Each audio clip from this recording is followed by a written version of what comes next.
Doctor, എന്റെ ഫാമിലിയിൽ ആർക്കും ഈ അലർജിന്റെ പ്രശ്നമില്ലല്ലോ, പിന്നെ എങ്ങനെ ഡോക്ടർ എനിക്ക് മാത്രമേ അലർജി വന്നു? പല അലർജി ഉള്ള പേഷ്യൻസിന്റെ സംശയം അത്. സംഭവം വേറെ ഒന്നല്ല കേട്ടോ. ഈ അലർജി വരണമെങ്കിൽ ഫാമിലി ഹിസ്റ്ററി അലർജി ഒന്നും വേണ്ട. സംഭവം തന്നെ നിങ്ങൾക്ക് രോഗപ്രതിരോധ കുറവാണ്, നിങ്ങൾ ഇമ്മ്യൂണിറ്റി ലെവൽ കുറവാണ്, നിങ്ങൾക്ക് അലർജി വരാൻ സാധ്യത കൂടുതലാണ്. COVID-19 ശേഷം ഒരു 90% ആൾക്കാരിൽ ഇമ്മ്യൂണിറ്റി കുറവാണ്. അതുകൊണ്ടാണ് ഇപ്പൊ റെസ്പിറേറ്ററി അസുഖങ്ങൾ കൂടുതലായിട്ടും കാണുന്നത്. കുട്ടിക്കാലത്ത് മാറിയ അലർജി ആയിരിക്കും, അല്ലെങ്കിൽ ശ്വാസം മുട്ടലായിരിക്കും. കോവിഡിന് ശേഷം അവർക്ക് പിന്നെയും ഈ അലർജിന്റെ പ്രശ്നം, ശ്വാസം മുട്ടലിന്റെ പ്രശ്നം ഒക്കെ തന്നെ വരാൻ തന്നെ കാരണം അവരുടെ ഇമ്മ്യൂണിറ്റി ലെവൽ കുറഞ്ഞത് കൊണ്ട് മാത്രമാണ്.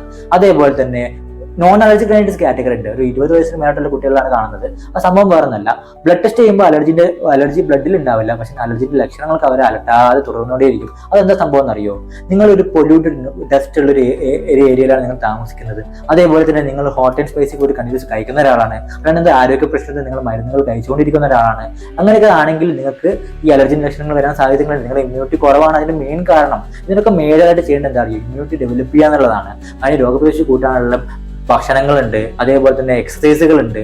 ഇതൊക്കെ തന്നെ കറക്റ്റായിട്ട് ചെയ്താൽ മാത്രമേ നിങ്ങൾ അലർജി മാറുള്ളൂ കേട്ടോ.